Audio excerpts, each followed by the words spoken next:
Kenley Jansen is a Detroit Tiger. What does that mean for the Tigers bullpen? Well, it's taking steps in the right direction.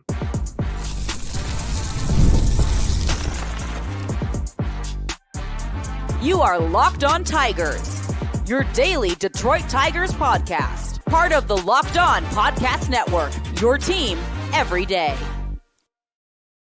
What is up, everybody? Welcome back to another edition of Locked On Tigers. I'm, of course, your host, Scott Bentley. Today is Monday, December 15th, 2025. Thank you so much for making Locked On Tigers your first listen every single day. We are free and available wherever you get your podcasts, including YouTube, part of the Locked On Podcast Network, your team every single day. Today's episode is brought to you by FanDuel. If you want to be right in the middle of the action this season, visit FanDuel.com and place your live bets all season long. Welcome in, everyone. Welcome all. Happy Monday. Hope you all had a fantastic weekend. The Tigers had a very busy weekend, which is kind of funny. Immediately after winter meetings end, the Tigers make three noteworthy moves. We will talk about all of them on this show. At the end of the show, we'll talk about the minor league signing the Tigers made. We will also discuss Chase Lee being traded to the Toronto Blue Jays. But let's start out with the biggest story from the Tigers organization over the weekend since the last time we spoke, and that is Kenley Jansen is now a Detroit Tiger. The 38-year-old right-handed reliever signs a one-year deal that also has a club option for 2027 attached to it as well, which I love.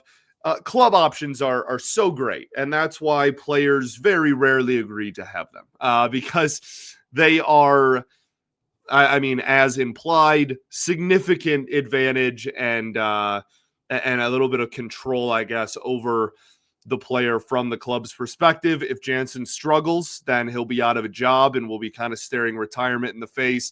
If he does really well, then he'll just be back for the Tigers in 2027. Unless you are brand new to baseball or, I don't know, maybe took like a dang near 20-year hiatus from the game of baseball, you are aware of Kenley Jansen's presence and kind of standing within baseball. He is the active saves leader among all current Major League Baseball players. He also is likely going to become the third person ever to hit 500 career saves. And now, given the structure of the contract, it's even more likely that he does that in a Detroit Tigers uniform, which is pretty cool. The only two gentlemen with 500 career saves are also the only two gentlemen with 600 career saves, and that is obviously Mariano Rivera and Trevor Hoffman. Jansen has a career 2.57 ERA, and in 2025 had a 2.59 ERA. So pretty darn similar to his career averages. Now, he's been playing for so long that the career numbers, he hasn't actually had too many seasons that look like his career ERA, although, as I just stated, last year, he very much did. He had a handful of seasons with the Dodgers, especially when he was in his prime, where he was legitimately one of the best relievers in all of baseball year in and year out. 2025, he plays for the Angels, racks up just under 30 saves, and has about a 2.5 ERA. It was his best season in terms of ERA in, honestly, I think 3 years. Also worth mentioning in 2025, if you remove April, which is a slippery slope to just throw an entire month out, but if you remove April, he had a sub-2 ERA from the beginning of May through the end of the season. I believe it was exactly a 1.97 ERA from like May 2nd or May 3rd on, as a handful of other people have already reported and pointed out. In terms of the type of pitcher the Tigers are getting, he throws almost exclusively cutters. There's the occasional sinker or slider to keep people honest, but it's almost all cutters. At his peak, his cutter was one of the most effective pitches, quite literally, in the entire sport, year in and year out. And yeah, like honestly, this past season, while it wasn't dominant as it was, in his peak years, it was still really productive and had really good numbers against it, especially for how often he throws it, which is over 80% of the time. There are very few pitches in baseball history where the hitter knows it's coming and still can't hit it. And Jansen's cutter certainly in that category. Obviously, the most famous, probably Mariano Rivera's cutter, but the kind of the sign of a good pitch. And it's not overpowering with its velocity either, so you don't have to worry about it, aging poorly or anything. I mean, he's already, 38, so if it hasn't aged poorly by now, but like he only throws, 92 to 93 miles an hour. But kind of always have, I guess, like in his peak years, he was more closer to mid 90s, but has never really been a high velo guy, has just relied on, the movement and deception of his cutter. This past season had an above league average K rate, which is very impressive for a 37-year-old that throws ultimately like one-ish pitch. And honestly, I think the thing that makes me optimistic is that, well, one of the many things is that in 2024, so not this past season, but the season before, he still had a really high K rate, like, top 20, 25% in all of baseball, which is much more in line with most of his career. So it's obviously possible that, like he's just on the slight decline, is getting older, won't get as much swing and miss, won't get as much strikeouts, et cetera, et cetera. But I actually think that he could maybe even like rebound in that regard a little bit and have a pretty solid, well above league average strikeout rate. I don't think that's completely out of the question because the velocity hasn't gone down, and it's not really the reason why he's ever been there in the first place. So we'll see. Walk rate right around league average. Had a sub 1 whip in 2025 as well. So, I mean, that kind of just like spewed numbers at you for a while. Look, is he what he was in his prime years, right? Like, is this the guy that, a couple of weeks ago I was asking for the Tigers to find a way to get like a dominant high-end reliever? No, of course he's not that anymore. But he still put up a 2.5 ERA last year, and there weren't really any signs of dip in velocity or movement. If anything, I think his velocity actually went up, half a tick in 2025. So I've been whining and begging for this front office to bring in bullpen help all winter, and the Tigers signed one of the best closers ever, albeit not in his prime. So is he the high-end dominant guy? No. Is he guaranteed that he'll have a great number or a great season, or the numbers that he had even in 2025? Absolutely not. He's almost 40. But is the bullpen much better in high leverage situations than it was 48 hours ago? Yes, absolutely. And maybe even more importantly, is the bullpen deeper than it was 48 hours ago? Much. The biggest question I have here isn't even necessarily production. I feel like he's not going to take a huge step back, and he's also not going to have a 2.5 ERA. Like all of his projective numbers last year, he gets hit hard. He doesn't get any ground balls. It's pretty much strikeout or fly out, which obviously there's, home run risk within that, but hopefully Comerica helps with that a little bit. This is a guy I could very easily see putting up like a 3.3 ERA, a 3.5 maybe ERA in 2026. And if he does that, I don't have a problem with it. Unless, at the time of this recording, there still aren't contract details in terms of price. Unless we spent $30 million for him. Like, I'm not going to have an issue with him putting up a 3.5 ERA at 38 years old. The question I do have, and that does, I don't know if worry's the right word, but maybe causes me to think or scratch my head a little bit, is what his role is going to be for this team in 2026 and possibly 2027. We will talk about that right after this. First, though, got to talk to y'all about our friends over at FanDuel. NFL Sundays move fast. There's one big play, and suddenly everything feels different, like Aiden Hutchinson pick for 50 yards. That's what makes live betting with FanDuel so exciting. You're not just watching the game, you're reacting to it in real time. With FanDuel, you can place bets as the action unfolds. Every drive, momentum swing, every highlight moment.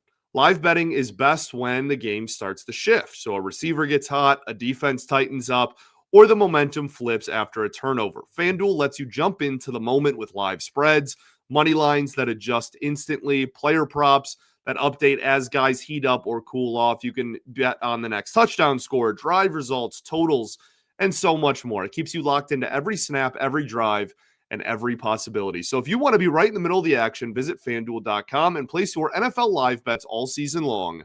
With FanDuel, the game moves fast, and so can you. All right, everybody, welcome back here. Segment 2, Locked On Tigers. Appreciate y'all for tuning in. As always, making us your first listen every single day. Shout out to the everydayers that do tune in every day. And we will, of course, be back tomorrow as we continue our off-season conversations. So thank you for tuning in and making Locked On the #1 sports podcast network. You already live your team every day. Now take it to the next level and go ad-free. You can join the Everydayer Club and get Locked On Tigers with no interruptions, members-only Discord access, and more, all for just $5 a month or $50 a year. So go to LockedOnPodcastNetwork.com/Everydayers Club and check, or you can check the link just in the show notes and sign up today. So, Kenley Jansen, a Detroit Tiger, kind of talked about where I stood a little bit on him just in a vacuum as a player there in segment 1. I want to talk about his role. Jansen is obviously chasing history, right? He's going for 500 saves. He's 24 away. And in a full season with a bad Angels team last year, he had under 30, but over 24, right? So if he was the guaranteed primary closer night in and night out all season long, then I would like to think the Tigers will win enough games to get him to 500 in the regular season by the end of the year. Is there an agreement that he will be the closer no matter what? Because that is not how AJ Hinch has ever managed his bullpen in Detroit. There have certainly been guys that get more of the high leverage situations than others. We saw that with Alex Lang. We saw it with Jason Foley. We've seen it with Gregory Soto, even if you want to go before that, right? Like he's always had a guy that he favors in those situations, but it's never like he hates even using the word closer. So what does that mean for a guy who is like one of the last very traditional, tried and true, like pure closers that baseball has to offer? It's a really, I guess weird is just the word I'll use, fit in that case. It's not a weird fit. And if you look at the Tigers bullpen, they need help and they got it. But role is the thing that makes me kind of, things that make you go,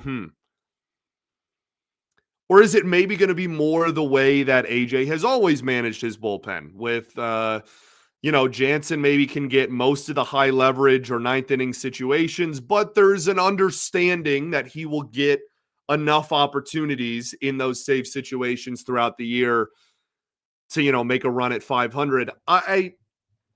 The reason why I like this, even if his ERA goes up literally a full run, like I'm not kidding, his ERA could go from 2.59 to 3.59 this year, and I would still be in support of this.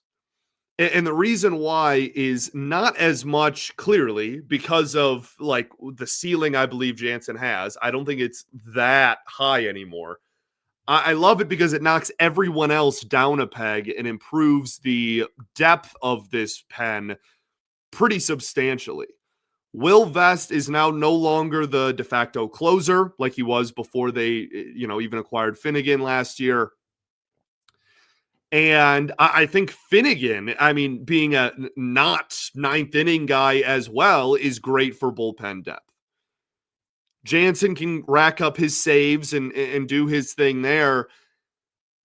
And Vest and Finnegan can be high leverage guys in even the 7th or 8th inning. But we'll see. I'd imagine that's going to be one of the first questions asked to either the front office, Jansen, or both when he is introduced by the team officially. I'd imagine that is going to be one of the first questions asked by some of our great reporters. It should be. I think it's the biggest question mark surrounding this signing. No one's doubting that the bullpen just got better. It's just a matter of what his deployment will be, to use a hockey term. So ultimately, this is totally fine by me. This is not like the greatest signing of all time, and all of my dreams and wishes have been answered. And, I think that Jansen's going to put up a 1.5 ERA and be that dominant back-end guy, but I like it. The bullpen is so paper thin to end the season that you just need people that you can rely on. And while Jansen isn't what he was, and I think is kind of a prime candidate to take a little bit of a step back from what he did in 2025, a step back from what he did in 2025 is still way better than almost anything they got from anyone outside of, Vest and Finnegan in 2025. The bottom 5 of the pen, I still think needs to get much better. But a late game 3-headed monster of Vest, Finnegan, Jansen really isn't bad. You could do a whole lot worse. And I think you've set yourself up pretty darn nicely if you have a lead, through 6 innings going into the 7th. Jansen also posted a picture of him when he was very young at Old Tiger Stadium, which I thought was super cool. Just threw my pen on the floor. Bullpen depth is going to be very important to this team because they don't have that elite back-end guy. And I think they've done a decent job so far this winter of improving the back end of the pen while also taking flyers, minor league, waiver, low end, guys that have some upside. And I know some people roll their eyes at the minor league deals and the waiver acquisitions. The thing is, those aren't annoying if you're also getting like top end major league talent, right? That's just a sign of an active organization. The reason people are frustrated is because they feel like they do it instead of getting high-end guys. So we'll see if maybe this combination can work here. But totally fine with the move. Thumbs up. Cool. Call me greedy, but I think this team still needs more.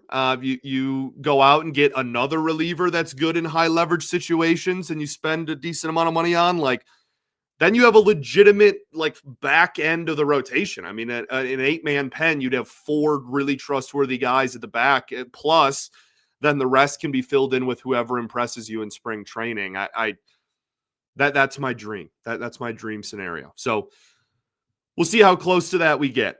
Other moves this weekend. Chase Lee traded to the Toronto Blue Jays. The Tigers would need to clear a 40-man spot to sign. They still haven't even technically, I don't think, added Finnegan back to the 40-man roster. They maybe have not even added Drew Anderson officially to the 40-man roster. So they needed to make some 40-man roster space, especially after the announcement that Jansen was going to sign. So I think that this was a way for the Tigers to clear up their 40-man roster spot while also still getting something in return, which I appreciate. I think that's, clever, proactive, and creative. So Chase Lee had a 4.10 ERA for Detroit last season.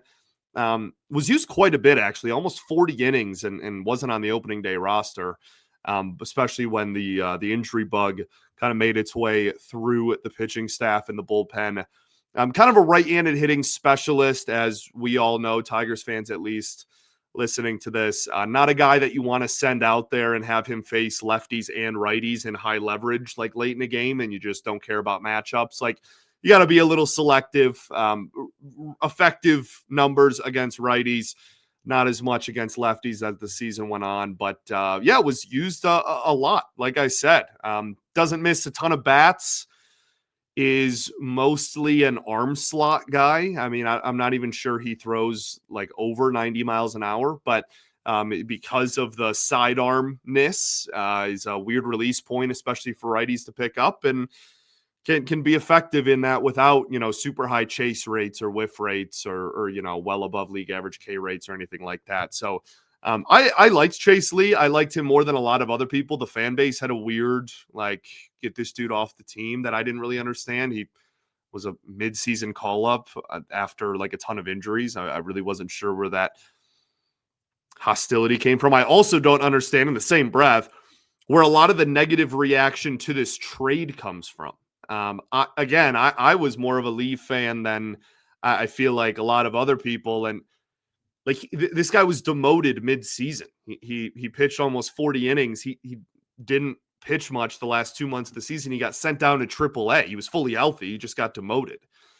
We didn't give up Mariano Rivera here. It's okay.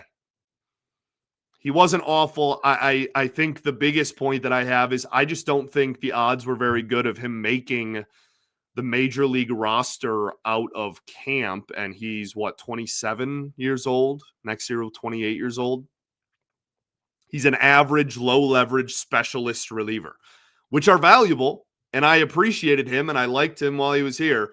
But if you can get something that you are optimistic about, in return for that kind of profile, I think you take it, especially again for a guy that probably would have started off the season in Toledo anyway. The return is reliever Johan Simon, the lefty in the minor leagues, 23 years old. We'll talk about him a little bit more right after this. Got to talk to y'all first about our friends over at Game Time. The World Cup is coming back to North America for the first time since 1994 with 48 teams. For the first time ever, it's going to be massive. But let's be honest, getting tickets is usually the hardest part. That's why the Game Time app is clutch, finally giving fans a real advantage when it comes to snagging seats. With Game Time, you can track your price drops in real time, get alerts when great seats open, and buy tickets the moment they hit the app. It puts the power back in your hands. It makes going to World Cup games realistic instead of impossible. You just pull up the app, and the layout makes it super simple to scroll through matchups and compare seat views. You pick a game, tap a section, and have your tickets within minutes. There's no confusion, no hunting for fine print. The price you see is actually the price you pay. So take the guesswork out of buying World Cup tickets in every match, concert, or event with Game Time. Download the Game Time app, create an account, and use code LOCKEDONMLB for $20 off of your first purchase. Terms apply. Again, download the app, make an account, and use code LOCKEDONMLB for $20 off. Swipe, tap, ticket, go. Game Time. All right, everybody, welcome back here. Third and final segment, Locked On Tigers. Appreciate y'all for tuning in. As always, talking about I'm realizing now the whole show's about relievers. Okay, I mean, my goodness, we have Jansen, we have Chase Lee being traded for another reliever, and then a minor league signing we'll talk about here in a second that also is a potential factor in the bullpen. The Tigers trade Chase Lee to the Toronto Blue Jays for Johan Simon, a 23-year-old left-handed reliever currently in Double-A for Toronto's system. We'll see what happens once he switches organizations officially. Had an above-average K rate in the minor leagues. Nothing that's eye-popping, but certainly a solid number.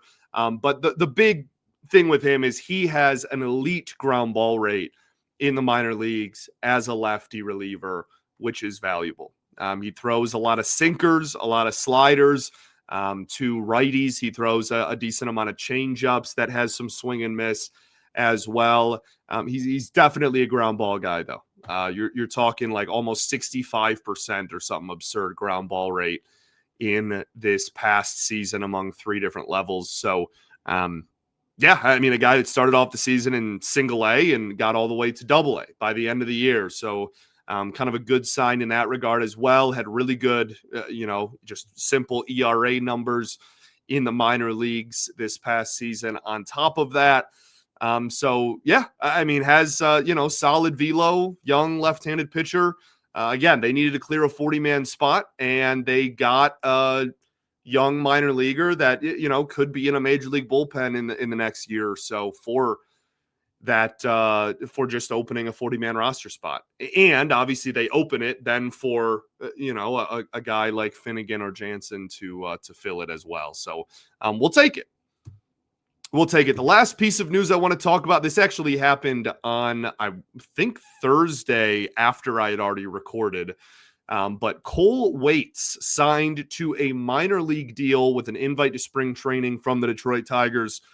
Some of you will roll your eyes at this. I hope if you are one of the people that have rolled your eyes or that will roll your eyes at this, I hope I've proven that I'm not like a front office slappy. I've been very critical of the front office this, I was going to say this offseason, but kind of the last couple of years.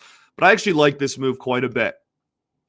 I have grown on Mr. Waits here quite a lot.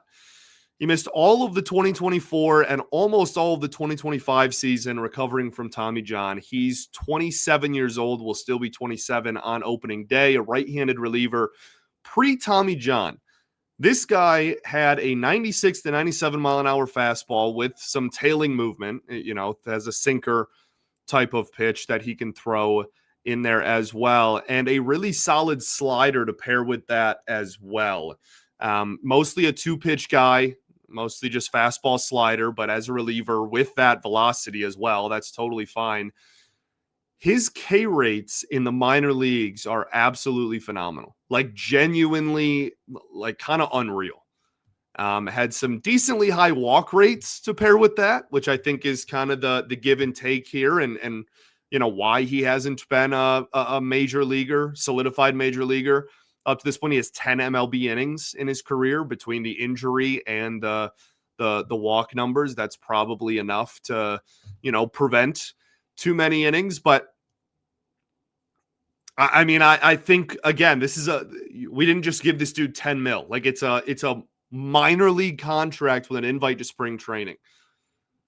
He's thrown 8 total innings of Major League Baseball for the San Francisco Giants, and they weren't very effective. Had an ERA over 6, but again, 8 innings, take that with what you will. Small sample size.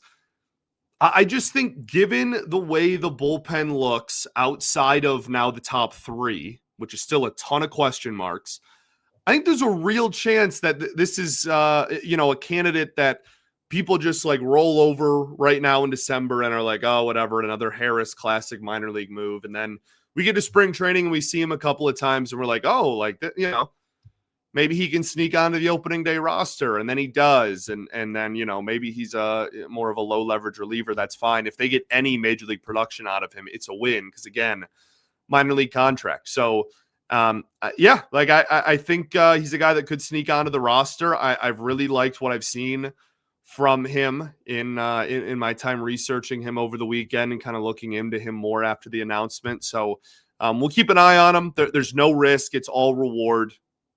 It is what it is. Again, the bullpen kind of changing a lot over the weekend, for better or for worse, I guess. I think the trio that they have back there are solid. It's certainly not like the best trio in baseball.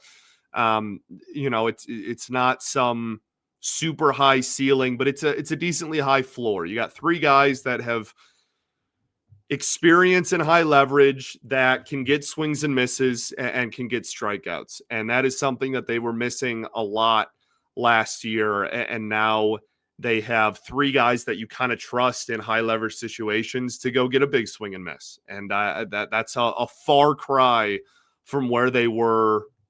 72 hours ago, they had 1. Whenever they brought back Finnegan, technically, they had 1. Before the trade deadline, they had 1. Now, hopefully, you have 3. So, yeah, not doing backflips here, okay? Still want more.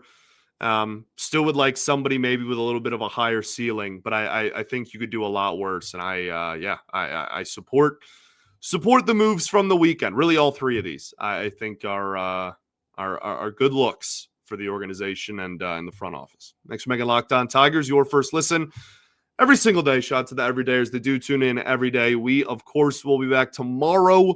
Some more rumors from the weekend we didn't get to talk about today. We'll talk about then.